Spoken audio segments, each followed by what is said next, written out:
Hello viewers, আসসালামু আলাইকুম। চলে এসেছি নতুন একটা ভিডিও নিয়ে। আজকে আপনাদের সাথে শেয়ার করব ঘরের পুরান একটা যে টি টেবিল ছিল, এটাকে কিভাবে নতুন ও চকচকে করে ফেললাম। এটা ছিল আমার শাশুড়ির পুরাতন একটা টি টেবিল। এটা অনেকদিন আমরা পানি রাখার ফিল্টারের জন্য ব্যবহার করেছিলাম। তো এটা বেশ কিছুদিন পরে ছিল, তো ভাবলাম এটাকে নতুন একটা লুক দেয়া যাক। তো চলেন শুরু করা যাক। টেবিলটাকে নিয়ে আমি প্রথমেই এটার যে ডাস্টগুলো এটা ক্লিন করে নিয়েছি ভালোভাবে। এটা ক্লিন করার পর এটা যে শুকিয়ে গেছে, এরপর এখানে যে মাঝে একটু ফাঁকা হয়ে গেছে, পুডিংটা ছেড়ে দিয়েছে। দেন আমি এখানে পুডিং আর আনিনি, এটা মোম পুডিং বলে। এটা সাধারণত বিভিন্ন হার্ডওয়্যারের দোকানে বা রঙের দোকানে এটা পেয়ে যাবেন। এইটা হচ্ছে গোলানোর কোনো ঝামেলা নেই, এটা জাস্ট চামচ দিয়ে একটু নিয়ে দেন হচ্ছে এইভাবে ফাঁকাতে দিয়ে দিলেই এটা যে ফাঁকা জায়গাটা এটা ফিল আপ হয়ে যাবে। তো আমি এটা বার্জারের একটা ঝিলিকে যে এনামেল যে পেইন্ট পাওয়া যায় এটা নিয়ে নিয়েছিলাম। আমি এটা নিয়েছি সাদা রং, কারণ আমি এখানে সাদা রং ব্যবহার করব। আর আমার হাতে যে ছোট বোতলটা এটা ছিল হচ্ছে থিনার বা অনেকে তারপিন বলে। এটা সাধারণত রংটা পাতলা করার কাজে ব্যবহার করা হয়। আর আপনি রঙের কাজ করার পরে এই থিনার বা তারপিন দিয়েই আপনার হাতটা ক্লিন করে ফেলতে পারবেন। এটা ছাড়া আপনার হাতে থেকে কিন্তু রং বা কালারটা উঠবে না। তো যাই হোক, আমরা রঙের যে ডিব্বাটা এটা খুলে নিলাম। এটা খোলার পরে একটা চামচ দিয়ে ভালোভাবে নেড়ে নিচ্ছি, কারণ অরিজিনাল যে রংটা এটা ভিতরে নিচে একদম জমে থাকে, এটা একদম পুরোটা ভালোভাবে মিশিয়ে নিতে হবে। উপরে প্রথমে আপনার কাছে মনে হতে পারে যে এটা হোয়াইট না, একটু ডার্ক একটা কালার। দেন ভালোভাবে নাড়তে নাড়তে দেখবেন যে এটা একদম চকচকে একটা সাদা কালার হয়ে গেছে। তো আমি ওয়ান টাইমের একটা বাটি নিয়ে নিলাম। এটা ওয়ান টাইমের বক্সটা নেওয়ার পরে এখানে আমি সামান্য পরিমাণে রং ঢেলে নিয়েছি। এবার রংটা কিছুটা পাতলা করার জন্য আমি এখানে থিনার ব্যবহার করেছি।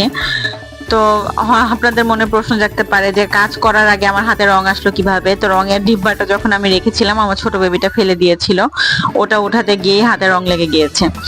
তো দেন হচ্ছে আমি এখানে একটা পেন্টিং এর ব্রাশ নিয়ে নিয়েছি। আপনি একটা কম দামি ব্রাশ নিলেই হবে। তো ব্রাশ নিয়ে আমি এখানে প্রথম যে প্রলেপটা এটা দিয়ে দিচ্ছি। আমি উপরের যে কালো রংটা ছিল এটা আমি উঠাইনি, এটার ঘষার দরকার নেই। আপনাদের ফার্নিচারের কালার যদি এরকম কালো থাকে আপনারা চাইলে শিরিষ কাগজ দিয়ে ঘষে নিতে পারেন। তো এটা আমি প্রথম একটা প্রলেপ দেওয়ার পরে এবার পাটা আমি কালার করব। পাটা সাধারণত ব্রাশ দিয়ে ভালোভাবে করা যাবে না। তো আমি এখানে একটা ফোম নিয়ে নিয়েছি, স্পঞ্জের যে ফোমটা, এটা ওদের দোকানেই পাবেন। এটা সাধারণত 20 টাকা থেকে শুরু হয়। ছোট একটা টুকরা নিয়ে এসেছিলাম আমি 20 টাকা দিয়ে। দেন এটা কালার করে নিয়েছি পুরোটা 4টা পায়ে এবং উপরে। ভালোভাবে কোটিং করার পরে আমি এখানে নিয়ে নিয়েছি ডেকোপেজ পেপার। এটা বিভিন্ন পেজে আপনারা পেয়ে যাবেন। আমি এই ডেকোপেজ পেপারটা নিয়েছি আবাব পেজ থেকে।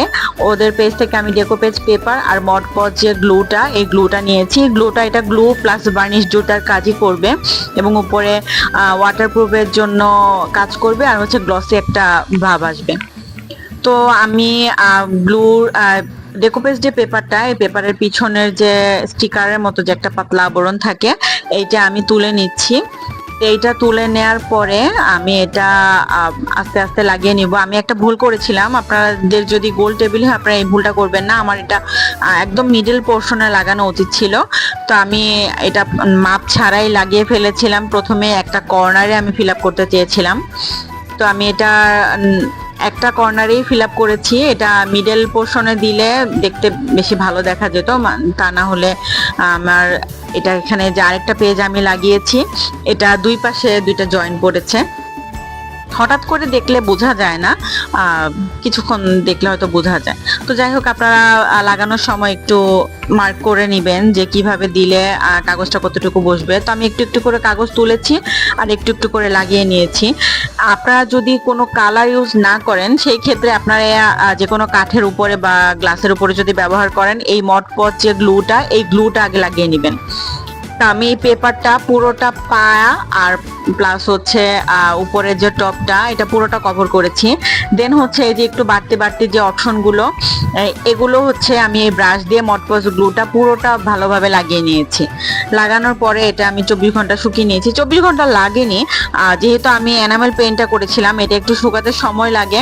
আপনারা যদি এনামেল পেইন্ট ছাড়া শুধু গ্লু আর ডেকোপেজ দিয়ে কাজ করেন সেই ক্ষেত্রে ঘন্টা খানেক বা 1.5-2 ঘন্টার মধ্যেই জিনিসটা শুকিয়ে যাবে। এই যে দেখেন, বার্নিশ করার পরে উপরের কাগজটা কেমন গ্লসি একটা ভাব হয়েছে, একদম চিকচিক করছে এবং ওয়াটারপ্রুফ হয়ে গেছে। এখানে পানি পড়লে আর ইনশাল্লাহ কোনো সমস্যা হবে না।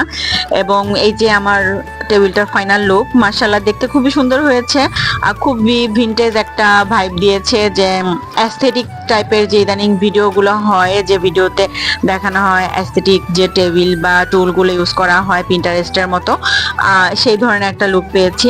তো আপনারা এরকম যদি করতে চান বাসার কোনো পুরাতন জিনিসকে, তো সেক্ষেত্রে আপনারাও করে ফেলতে পারেন। আর এই যে এটা হচ্ছে আমার ফাইটার ফিশ বা বেটা যেটাই বলেন, বেটাকে ফাইটার বলা হয়। তো আপনারা এই যে দেখেন, এটা হচ্ছে আমার ফাইটার ফিশটা। মাশাআল্লাহ কি সুন্দর সাঁতার কাটছে, ও খুব এনজয় করছে। আমার টেবিলটা ওকে রোদে দিয়েছিলাম জাস্ট ডেকোরের জন্য, আবার পরে নিয়ে গিয়েছিলাম। তো আমার ভিডিওটি যদি ভালো লেগে থাকে লাইক, কমেন্ট এবং শেয়ার করে পাশে থাকবেন। ধন্যবাদ সবাইকে। আসসালামু আলাইকুম। এরকম আরো হোম ডেকোরের যদি ভিডিও পেতে চান তাহলে কমেন্ট করে অবশ্যই জানাবেন।